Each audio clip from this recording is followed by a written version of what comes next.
Que a graça e a paz de nosso Senhor e Salvador Jesus Cristo esteja em cada coração.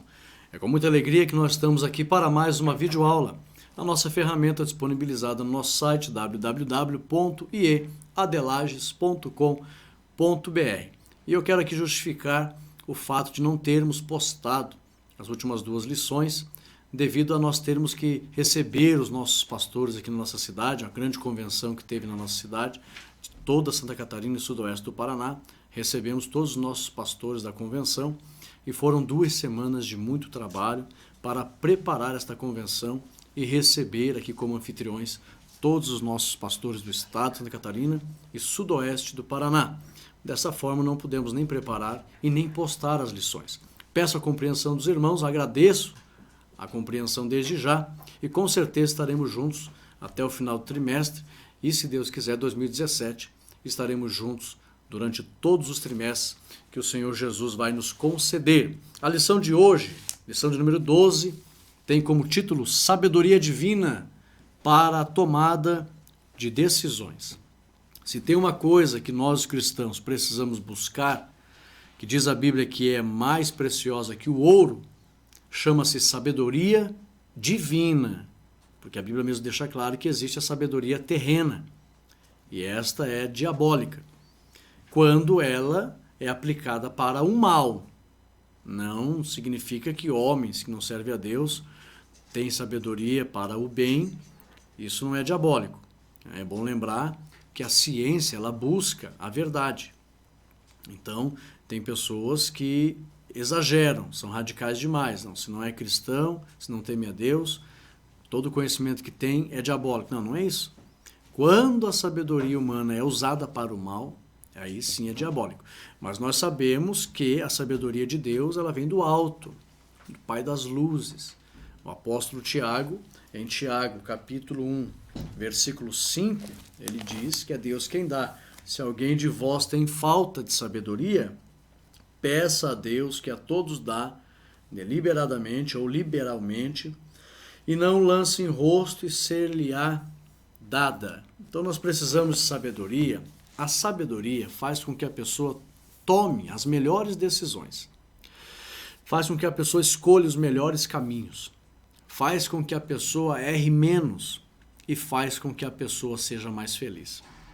Se você quiser anotar isso, a sabedoria faz com que a pessoa tome as melhores decisões, escolha os melhores caminhos e erre menos e a torna mais feliz. A sabedoria divina. Porque a sabedoria divina faz com que você compreenda todo o processo de salvação e os desígnios do reino para que você agrade a Deus e também esta sabedoria lhe dá prudência para se conduzir diante dos homens. Você recebe entendimento, discernimento e prudência. Entendimento do reino de Deus, discernimento das coisas espirituais e naturais e prudência para se conduzir diante de Deus e se conduzir diante dos homens. Por isso a sabedoria é muito importante. Por isso que é bom lembrar o conselho do sábio Salomão, Provérbios capítulo 1, versículo 7, que o temor do Senhor é o princípio da sabedoria. Então, visto que a sabedoria vem de Deus, é necessário temer a Deus para receber a sabedoria. E o que significa temer a Deus? Significa respeitar os limites que Deus impõe ao homem. Todo aquele que respeita os limites que Deus impõe, ele teme ao Senhor e o próprio Deus lhe enche de sabedoria. Provérbios capítulo 2 também, o sábio Salomão diz que é Deus que dá sabedoria. Provérbios capítulo 2, vale a pena nós lermos. O Senhor concede, 2:6, porque o Senhor dá a sabedoria e da sua boca vem o conhecimento e o entendimento. Ele, versículo 7, aliás, ele reserva a verdadeira sabedoria para os retos, escudo é para os que o caminham na sinceridade. Aleluia! É bom que você estude, o capítulo 2 fala bastante de sabedoria, também o capítulo 8 de Provérbios fala muito acerca da sabedoria.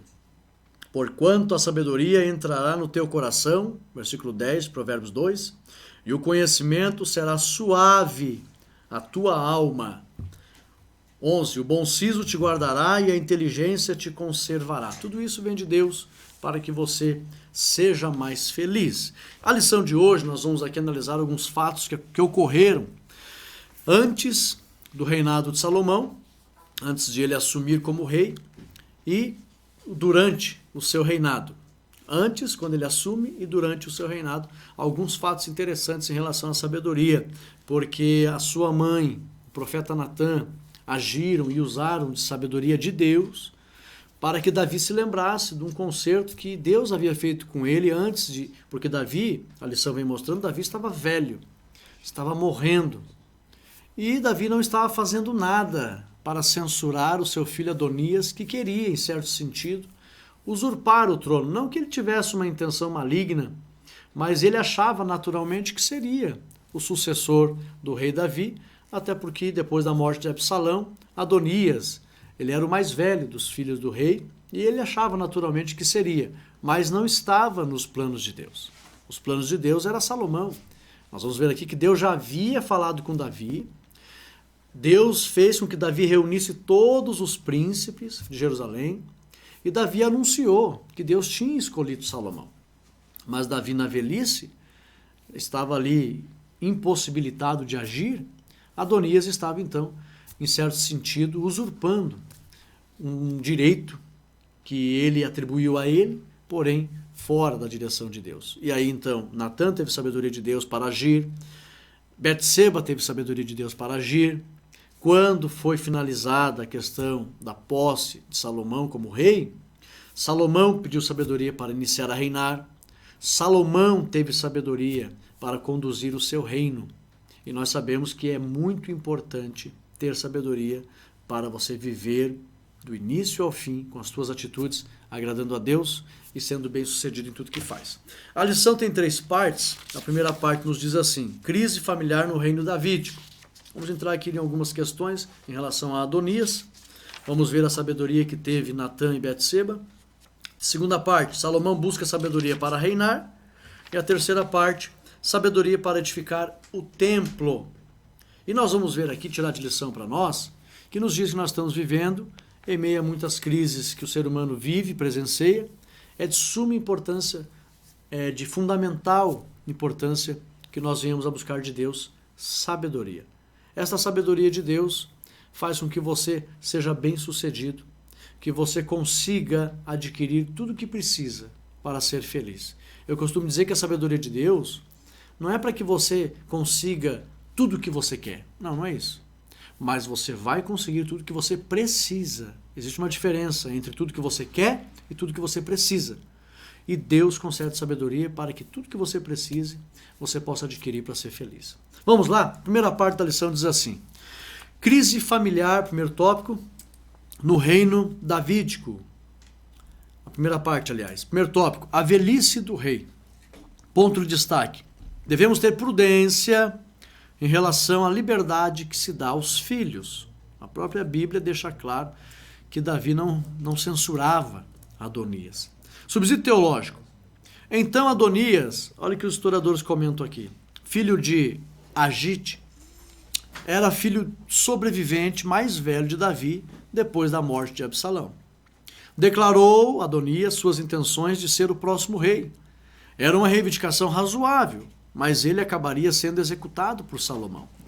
As preparações para subir ao trono incluíam a reunião de uma guarda pessoal, Adonias preparou isso, um pequeno destacamento, isso aqui é cultural, histórico, de homens equipados com carros de combates e cavaleiros, e 50 homens para correr adiante do pequeno exército e impressionar o povo com a importância do movimento. Era o que eles faziam para se proclamar rei. Na ótica humana seria Adonias, porém, na ótica de Deus seria Salomão.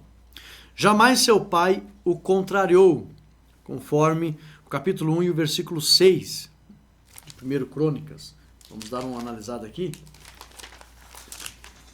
Capítulo 1, versículo 6. Deixa eu ver aqui.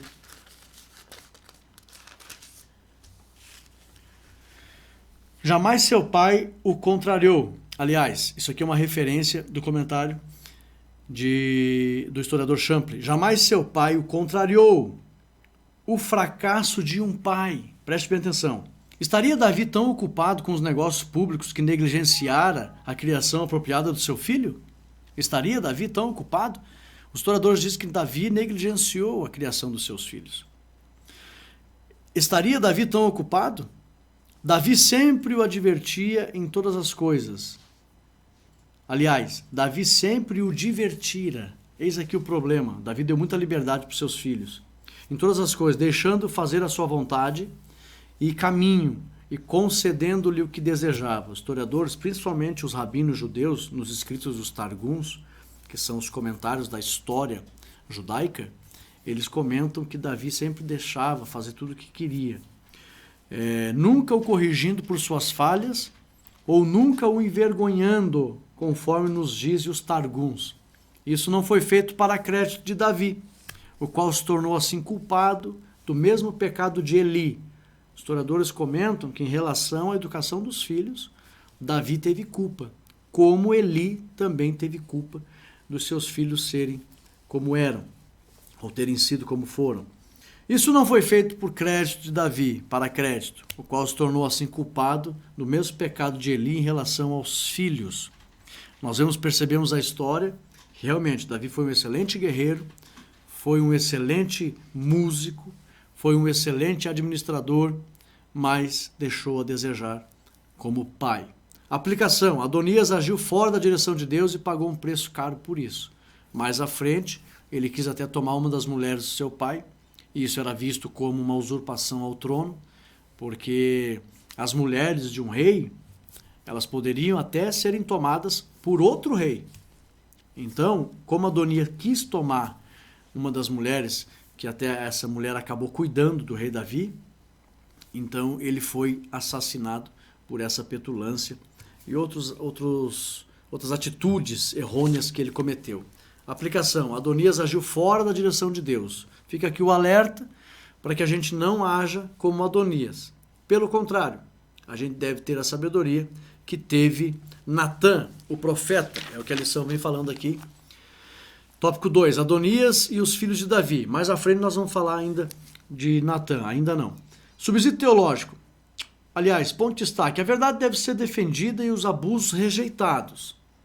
Tá? Em todos os momentos a verdade tem que ser defendida e os abusos rejeitados. Foi o que aconteceu aqui na história de Natã. Eu já vou mencionar. Subsídio teológico. Disse Natã a Betseba.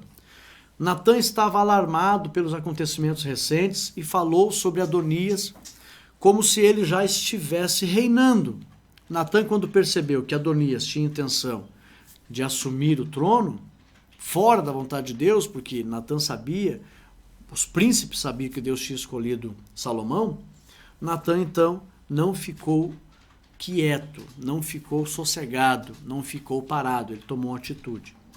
O velho e decrépito Davi, jazendo no leito, com sua jovem mulher aquecedora, não estava cônscio do que ocorria, mas ainda tinha poder.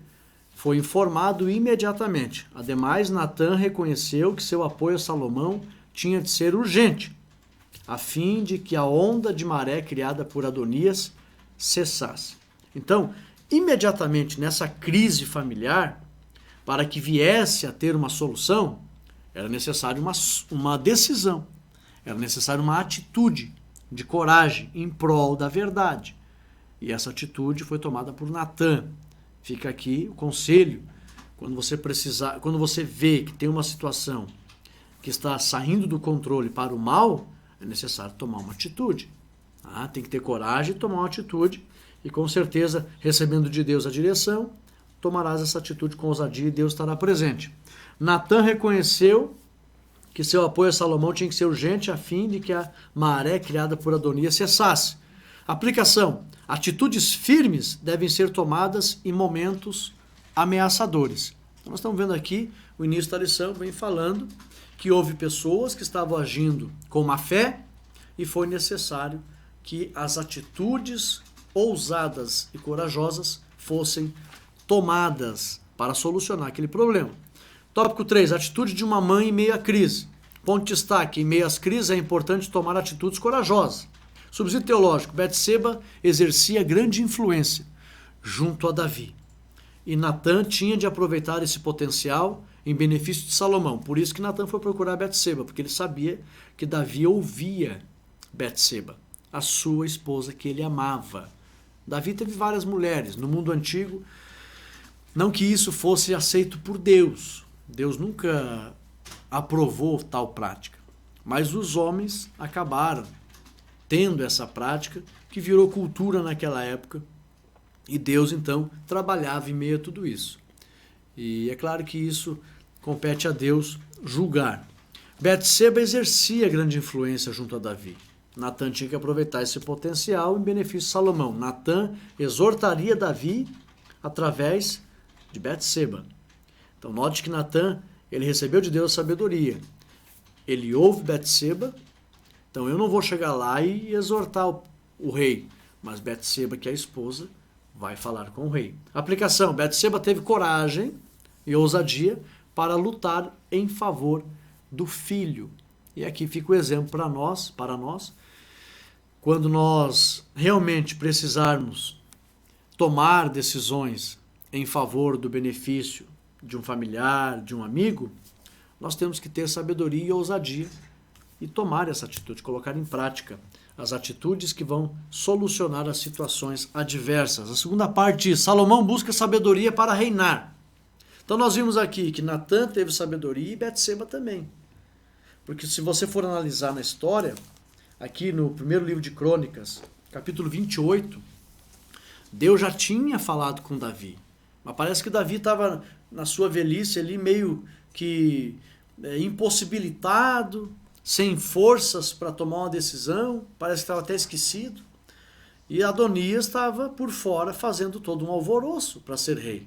Mas Deus já tinha falado que era Salomão. Aqui em 1 Crônicas, você pode conferir, capítulo 28, versículo 6, está escrito assim, ó, e me disse, aliás, vamos antes ainda um pouquinho, o Senhor falou, então Davi convocou, versículo 1, 1 Crônicas 28, então Davi convocou toda Jerusalém, todos os príncipes de Israel, os príncipes das tribos, os capitães das turmas que serviam o rei, e os capitães dos milhares, os capitães de centenas, e os maiorais de toda a fazenda e possessão do rei e os seus filhos, como também os eunucos e varões e todo varão valente.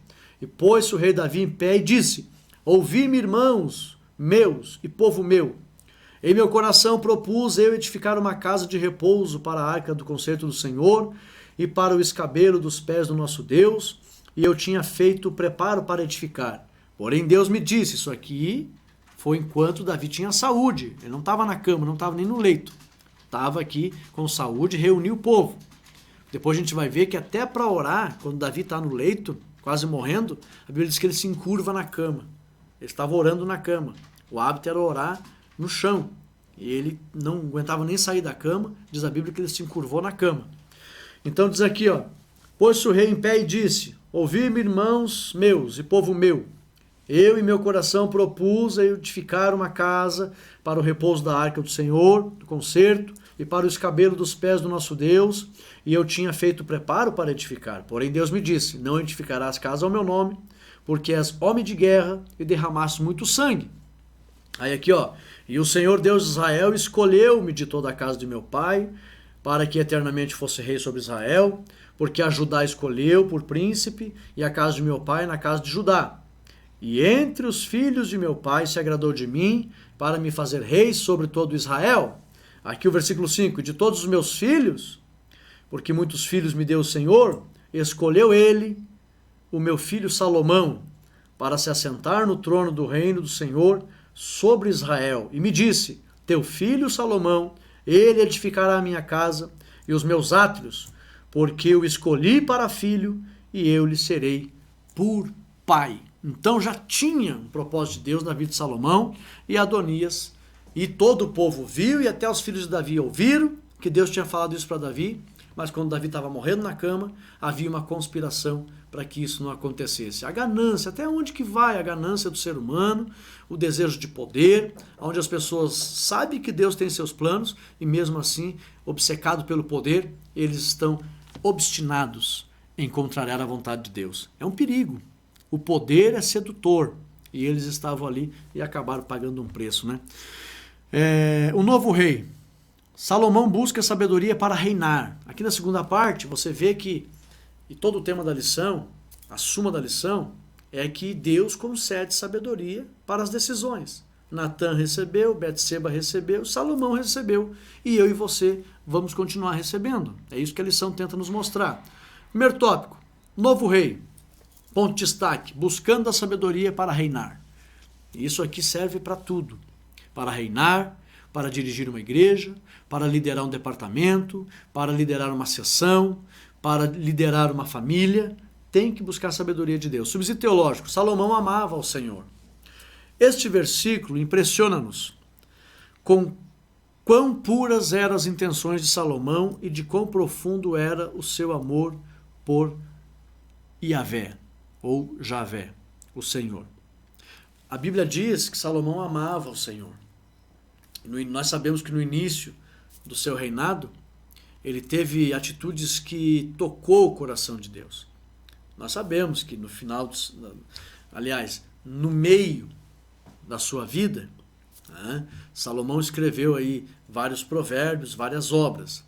Nós sabemos que na sua juventude, na sua tenra maturidade, no seu período mais novo de vida, quando ele começou a escrever suas obras, ele escreveu cantares.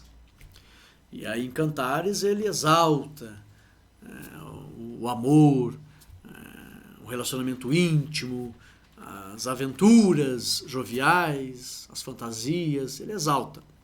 Na sua maturidade ele escreveu provérbios. E ali em provérbios ele já começa a ficar mais maduro, né? E já dá alguns conselhos. Olha, foge da mulher adúltera, e vigia com a mulher, vigia com o vinho, já está ficando mais maduro. Nós sabemos que ele cometeu vários erros, vários pecados. Na sua velhice, que é onde nós acreditamos que ele se arrependeu de todos os erros e males que cometeu, ele escreveu Eclesiastes. E ali parece que ele se olhando no espelho, ele dizia, lembra-se do teu Criador nos dias da tua mocidade, antes que venham os dias maus. E aí ele fala do cabelo que vai embranquecer, dos dentes que vão cair, os guardas fortes que vão amolecer, estava falando das pernas que já estavam bamba, né? A janela, né? Que ia escurecer, que eram as vistas, e ele se enxergava no espelho, parece que olhava para si próprio e dizia, se lembre do Senhor antes que você chegue à tua velhice, porque eu já estou velho, e vejo que tudo é vaidade, e vejo que tudo é vão, só tem uma coisa que tem que ficar em nós, que é o óleo sobre a nossa cabeça. Então a gente entende que Salomão, no final da sua vida, ele fez um concerto com Deus. Pode ter errado no meio da sua vida, mas no início começou bem. Pediu sabedoria, fez tudo que fez, todas as proezas que fez, e no final nós sabemos que houve um arrependimento por parte dele, que a gente percebe nas palavras que ele relata no último livro que ele escreveu, que foi Eclesiastes. Já na sua velhice ele pede para se lembrar do Senhor e fala da importância de manter o óleo sobre a cabeça. Mas a verdade é que ele amava o Senhor e recebeu de Deus sabedoria. Aplicação, com pureza e amor, a obra do Senhor, aliás, com pureza e amor pela obra do Senhor, Deus concederá sabedorias a todos os que lhe pedirem. Foi o caso de Salomão, que amava o Senhor, amava a sua obra, pediu sabedoria e recebeu essa sabedoria. Lembrando, porém, que antes dele receber sabedoria, diz a Bíblia que ele ofereceu 1000 holocaustos. Então é importante buscar ao Senhor. Buscar ao Senhor com fé. Quando Tiago fala para pedir, nós sabemos que envolve a prática da oração. Não é um pedir assim, caminhando na rua, chupando um sorvete. Ô Jeová, manda sabedoria na minha cabeça. Não é assim. Ninguém deve buscar a Deus de maneira irresponsável ou de maneira imprudente, irreverente. Não. Tem que ter muita reverência diante do Senhor, buscar ao Senhor com humilhação, adorando ao Senhor, prostrado de preferência, coração quebrantado, com pureza, reverência, santidade, temor, e aí então pedir para o Senhor humildemente a sua sabedoria. Buscar a Deus em sacrifício vivo, que é o nosso oferecer-se diante do Senhor como um holocausto. O sacrifício vivo fala da oração, não com derramamento de sangue, mas a nossa vida no altar racionalmente. E aí Deus vai conceder sabedoria. Tópico 2. Salomão pede sabedoria a Deus. Ponto de destaque: sabedoria para pedir em oração. Nós temos que ter sabedoria para pedir em oração, com reverência, com atitude devocional santa. Aí sim Deus concede. Vou repetir aqui, não é de qualquer jeito. Não é descendo uma montanha russa num parque de diversão, dando risada, dizendo Deus manda sabedoria. Não é assim. É com reverência, com temor, e Deus concede. Subsídio teológico: pede-me o que queres que eu lhe dê. O autor sacro não se deu ao trabalho de mencionar as coisas que Salomão poderia ter pedido. Mas havia o óbvio, que quase todas as pessoas procuram. Salomão poderia ter pedido dinheiro, poderia ter pedido prestígio, poderia ter pedido fama, que é uma coisa que eu não quero nunca na minha vida, porque a fama rouba a privacidade das pessoas. As pessoas não vivem mais, perde a liberdade. Mas ele poderia ter pedido fama, poder, tantas outras coisas. Javé apresentou um cheque em branco. Olha que o historiador comenta. Achei interessante essa frase. Deus lhe concedeu um cheque em branco para que Salomão preenchesse conforme lhe agradasse. Mas a sabedoria estava em sua mente. E foi a sabedoria que ele pôs nesse cheque. Ou seja, eu quero sabedoria, Senhor. Parece haver uma relação de causa e efeito entre a amorosa generosidade de Salomão. Olha que relato lindo aqui que os historiadores comentam. Parece haver uma relação de causa e efeito entre a amorosa generosidade de Salomão ao fazer a sua oferenda ao Senhor e a amorosa generosidade de Deus ao fazer a Salomão essa oferta. Salomão ofereceu 1000 holocaustos. Ninguém sabe se ele ofereceu num dia só ou se mandou 1000 sacerdotes ou 1000 levitas oferecerem. Ninguém sabe, mas ele ofereceu, partiu dele, ele sacrificou. E ele então generosamente oferece ao Senhor o sacrifício, coração quebrantado pede sabedoria, e aí, em contrapartida, recebe de Deus a resposta. Deus então lhe concede sabedoria, os irmãos conhecem a história, e Deus diz: me agradei tanto do teu pedido, que até o que você não pediu eu vou te dar. Te acumularei de bênçãos, de bens para você. Aplicação: o temor do Senhor é o princípio da sabedoria. Salomão teve uma atitude humilde, generosa, temente, devocional, sincera, e agradou e tocou o coração do Senhor. Sabia que nós temos que tocar o coração do Senhor? Sabia que nós temos que tocar o Senhor com os nossos sentimentos? Lembra quando Jesus perguntou: quem me tocou? Mestre, a multidão te aperta. Não, alguém me tocou. Quando aquela mulher tocou nas vestes do Senhor, ela não tocou apenas num pano. A atitude do coração dela fez com que a justiça de Deus levasse isso ao coração de Cristo, e Cristo foi tocado. O íntimo do Senhor Jesus foi tocado. A justiça de Deus, através do Espírito Santo, informou o Senhor Jesus: olha, alguém tomou uma atitude aqui que é digna de ser recompensada. Aí Jesus disse: de mim saiu virtude. Eu fiquei tomado com um desejo de fazer o bem por alguém aqui. Alguém me tocou. Quem me tocou? É claro que ele estava perguntando literalmente quem tinha encostado ele, mas ele queria saber quem encostou para descobrir quem era a pessoa que tinha tido uma intenção que havia tocado o seu íntimo. Então nós temos que tocar o Senhor. Salomão tocou o coração de Deus, aquela mulher do fluxo de sangue tocou o coração do Senhor Jesus, e nós ainda hoje devemos tocar o coração do Senhor, e com certeza todos os que tocaram o coração do Senhor foram recompensados por ele. Salomão foi, a mulher do fluxo de sangue foi, eu e você também seremos. Aleluia! Tópico 3, o desejo de construir um templo para Deus. Ponto de destaque: o desejo de reunir o povo para adorar a Deus. Salomão teve um desejo sublime. Vou executar os projetos de Deus, foi concedido ao meu pai, e eu quero concretizar esta obra para que realmente o Senhor seja adorado. Então, foi isso que aconteceu. Subsídio teológico, em 2 Crônicas, capítulo 28, deixa eu só pegar aqui.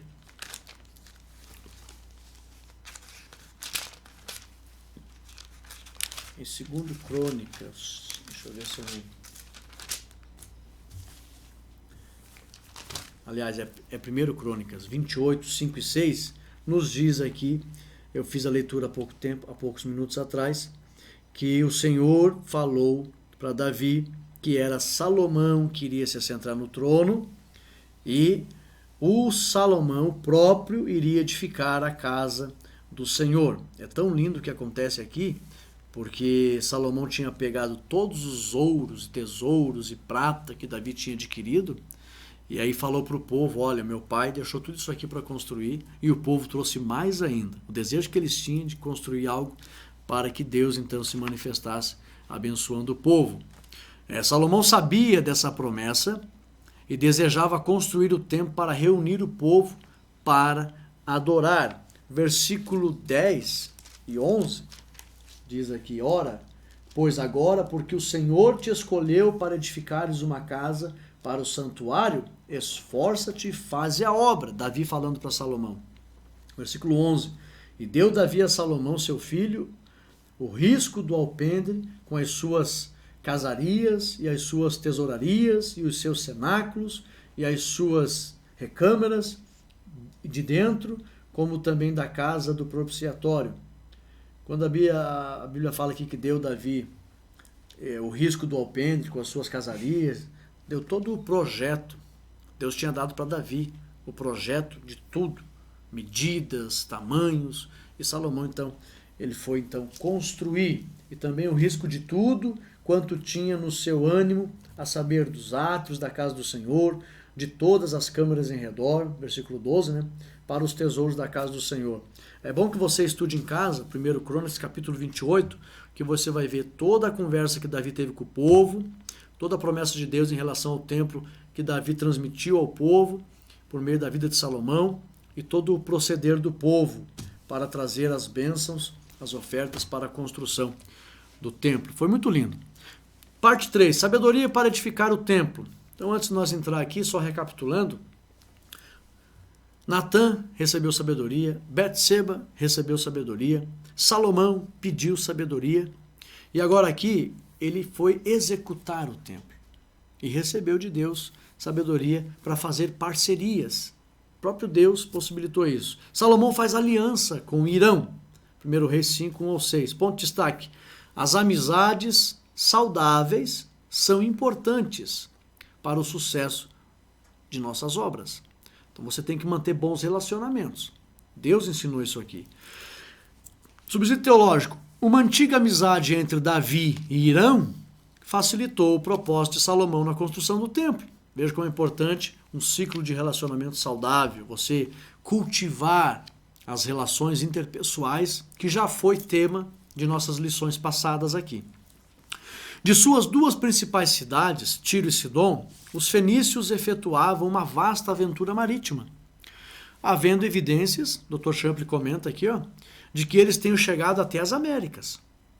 Seus dois principais artigos de comércio eram a madeira de cedro e a tintura cor de púrpura, da qual se deriva o nome fenício. Fenício vem de fênix.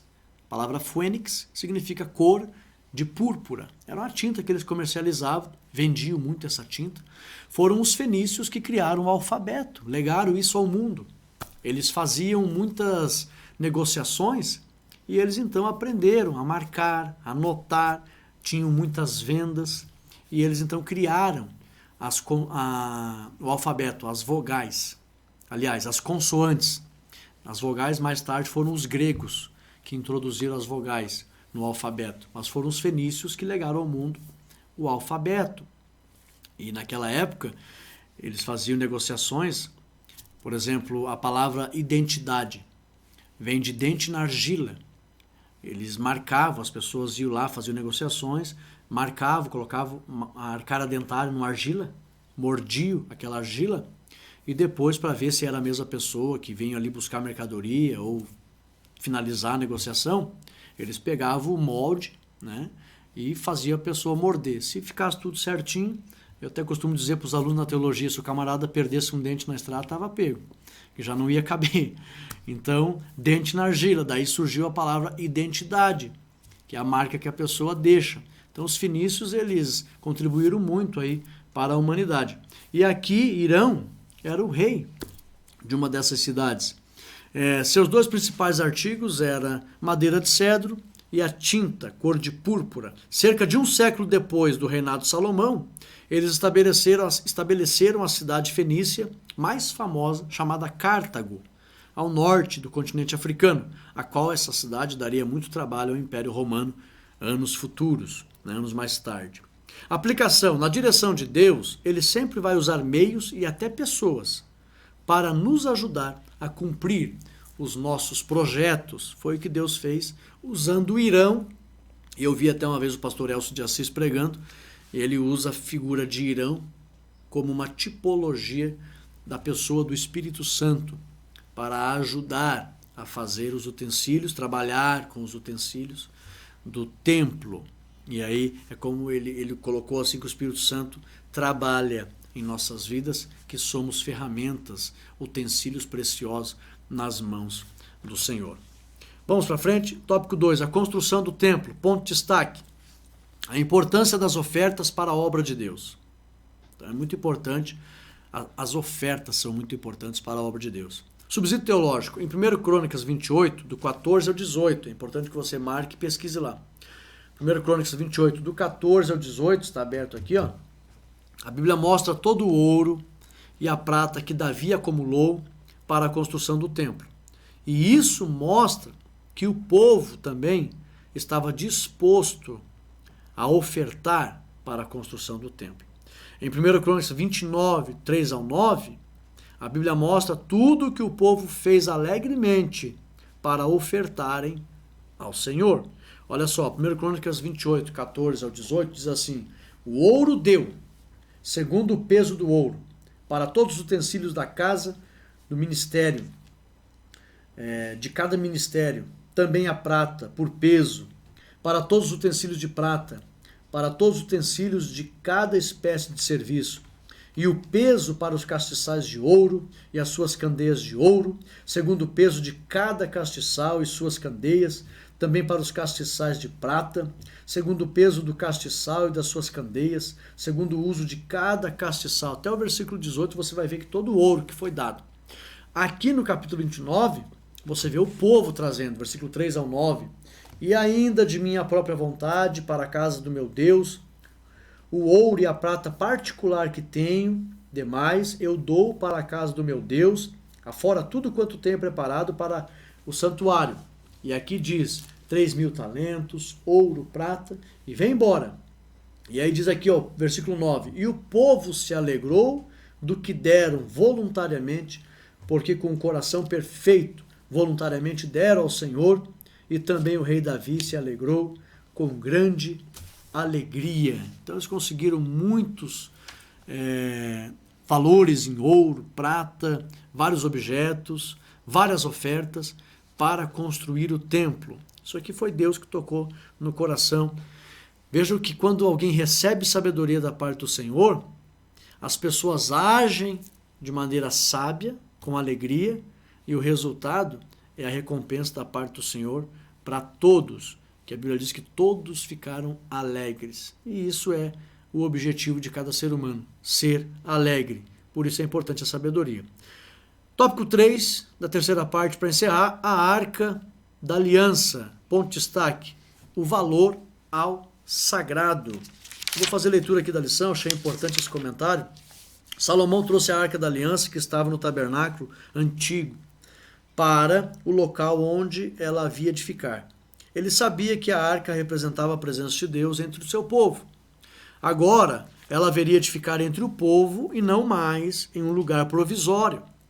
Atualmente não precisamos de uma arca ou algo parecido para sinalizar a presença de Deus. Nós não podemos de forma alguma materializar a nossa fé, visto que vivemos na graça, com a plenitude do Espírito em nossos corações. O derramamento do Espírito foi real. Hoje nós somos templo do Espírito Santo. Então nós não precisamos de servir a Deus por vista. Existem muitos por aí que estão materializando a fé. Então Deus não se agrada disso. O Senhor se faz presente pelo seu Santo Espírito que habita no seu povo. no dia da inauguração do templo, depois que os sacerdotes saíram do santuário, uma nuvem encheu a casa do Senhor. Conforme 1 Reis 8:10. Os sacerdotes não puderam ficar de pé, tamanha era a glória de Deus naquele lugar. Então Salomão louvou e orou diante do altar, abençoando todo o povo. Então eles tiveram tanta sabedoria para agir, como eu costumo dizer, com sabedoria no final dá tudo certo. Que realmente no final deu tudo certo. Eles edificaram o templo, agradou tanto ao Senhor, que o Senhor se manifestou de maneira que eles não conseguiram nem ficar em pé. Imagine a carga espiritual, o elevo espiritual que eles receberam de terem sido alvo daquela manifestação sobrenatural, da presença da glória de Deus no meio do povo, depois que eles edificaram o templo, colocaram a arca dentro do templo, tudo isso movidos por uma sabedoria que receberam do Senhor. Aplicação: quando recebemos sabedoria da parte de Deus, a alegria é o resultado real, definitivo para os nossos corações, devido à sabedoria que recebemos. Louvado seja o nome do Senhor Jesus. É muito importante. Só lembrando que a Arca da Aliança, ninguém sabe onde está até hoje, né? Ninguém sabe. Nós, até se você quiser pesquisar, tem um historiador chamado Ron Walter, historiador famoso, arqueólogo, que achou as rodas dos carros de Faraó lá no Mar Vermelho, e ele é muito respeitado no meio arqueológico. Ele tem um vídeo que ele fez, até está na internet, arqueólogo, historiador Ron Walter. Ele diz que encontrou a arca, ele diz, né? Ninguém sabe se ele está blefando, se ele está mentindo, ninguém sabe, mas é interessante. Você vê assim, as palavras dele assim, é muito interessante. Ele fala que encontrou a arca lá em Israel e o governo confiscou. Isso há muitos anos atrás, e ele diz que a arca está em domínio já dos governantes israelitas, já está no domínio de Israel, do governo de Israel. Ele fala que encontrou a arca e Israel confiscou dele e já está a arca nas mãos dos judeus de Israel. Se é verdade, ninguém sabe, mas é interessante assistir. Pesquise na internet lá.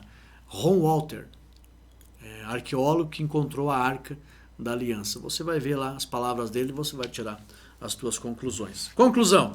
Aprendemos com a lição de hoje que Deus abençoou e prosperou Davi e o seu reino, embora ele tenha enfrentado muitas crises. Mas Salomão recebeu a dádiva da sabedoria e o seu reino foi ainda maior e mais próspero. Ele teve o privilégio de usar sua sabedoria para construir a casa de Deus, um lugar de adoração ao Senhor que contribuiu também para fortalecer a unidade nacional.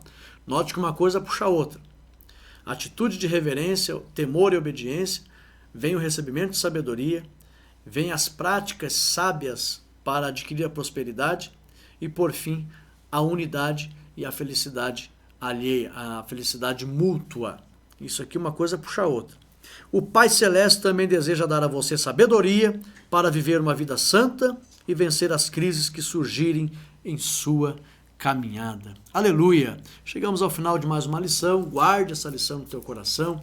Pesquise mais, porque aqui a gente dá apenas um subsídio, um norte, né, um entendimento da lição, para que você se localize melhor nas tuas pesquisas, no entendimento, saiba entender o propósito da lição, que é que Deus concede sabedoria para a tomada de decisões. Você vai ver que Natã teve sabedoria, Betseba teve sabedoria, Salomão teve sabedoria para iniciar o seu reinado, para governar e também para construir o templo, e todo o povo se alegrou na presença do Senhor.